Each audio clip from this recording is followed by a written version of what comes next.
c'est KaloganFR et bienvenue pour cette mise à jour partie 3 du Dell Dimension 9200 que je vais bientôt renommer le 9200 de l'enfer parce que cet ordinateur, malgré tout ce que je viens de lui faire, alors ça fonctionne, mais il y a encore du sacré travail à faire dessus. Déjà, mise à jour matériel, j'ai changé le processeur, j'ai changé enfin de carte graphique.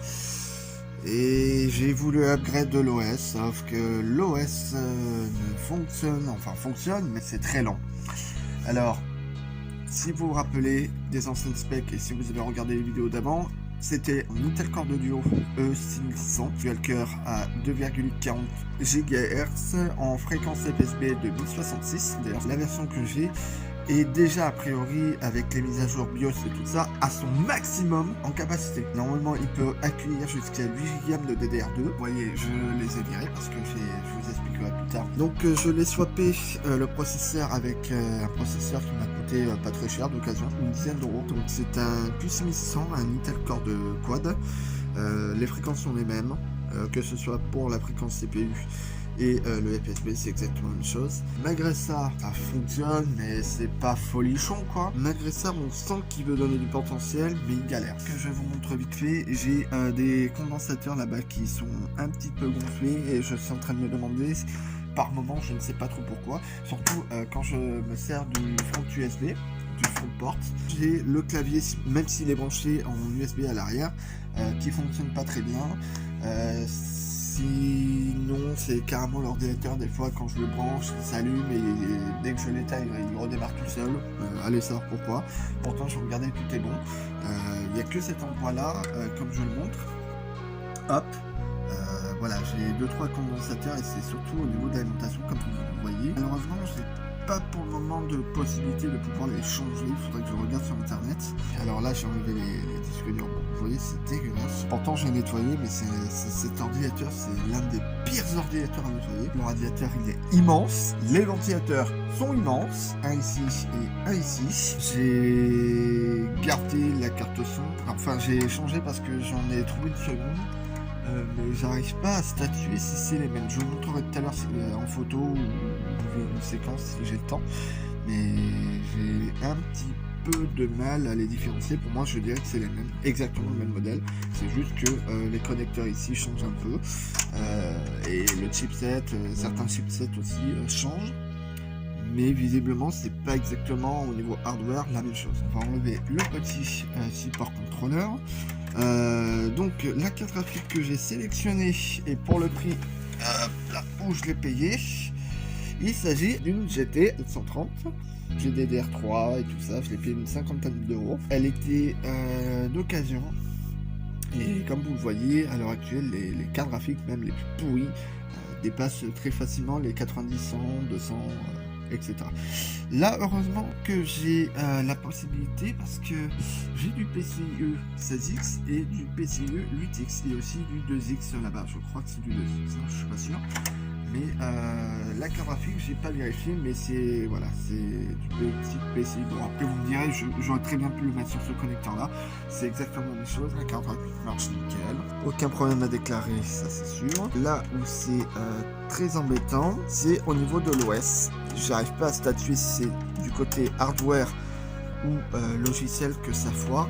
J'ai installé Windows 10 sur cette bécane pour éviter d'avoir des problèmes de mise à jour et tout ça. Sauf que sur cette bécane Windows 10, avec les dernières mises à jour récentes, l'ordinateur peine à fonctionner et à charger. J'ai regardé sur internet, la plupart des commentaires disaient de désactiver le cache. Ça a un petit peu amélioré le cas. J'ai vu que ça lagouillait moins, mais ça lagouillait toujours. J'ai regardé les barrettes de RAM. J'ai vu que les barrettes de RAM n'étaient pas, ils étaient en dual channel. J'ai viré les moins puissants parce que j'ai vu qu'elle faisait que 666. Celles-là, c'est les plus hautes que j'ai à l'heure actuelle, c'est des 800 MHz. Depuis que j'ai enlevé les deux barrettes, ça tourne encore un peu mieux. Mais c'est toujours pas ça. Du coup, je suis en train de statuer, de me dire est-ce que c'est pas la carte graphique? Parce que la carte graphique, dans le manuel et tout ça, il me préconise au minimum une alimentation de 800 ou 300 watts. Je crois que c'est du 300, ou peut-être du 800, j'ai un doute. faut que je regarde, ou sinon vous avez un commentaire qui me précise. Parce que si je regarde là, il me marque DC output 375 watts. Si je ne dis pas de conneries, c'est du 300 watts que la carte graphique lui faut minimum. Du coup, j'aurais besoin d'avis sur les solutions possibles. J'étais en train de statuer à changer l'alimentation, sauf que je ne trouve plus celle qui a les pins SATA d'alimentation. Je suis en train de me dire, est-ce que j'utiliserai pas les vieilles que j'ai ou est-ce que j'en commande une? Enfin, je verrai ça, donc mettez-moi dans les commentaires les problèmes possibles, mais à l'heure actuelle, Windows 10 sur cette machine, malgré les avis sur internet, on va dire que c'est le maximum que l'ordinateur peut prendre. D'ailleurs, si vous voulez savoir pourquoi j'ai pris une GT 710, c'est parce que elle intègre, parce que je veux faire en sorte que cette bécane devient mon ordinateur de stream. Normalement, si j'ai bien préconisé tout comme il faut, ça devrait être possible. Là j'ai testé vite fait des enregistrements matériels avec la carte graphique, ça marche. Là où ça déconne, c'est que Windows est très lent, malgré le fait d'avoir mis un processeur qui est bien plus véloce. Pour faire tourner les jeux, j'ai fait tourner vite fait Underground 2, et ben ça marche bien. Le jeu tournait entre, je dirais, 40 et 60 fps, ça dépend des endroits. Quand c'est pas très plein, il tient la route. Mais le jeu est déjà très fluide comparé à ce bon vieux X300 SO que j'avais. Même pour enregistrer des captures sur le bureau et tout ça, même le son et tout ça, c'est nickel.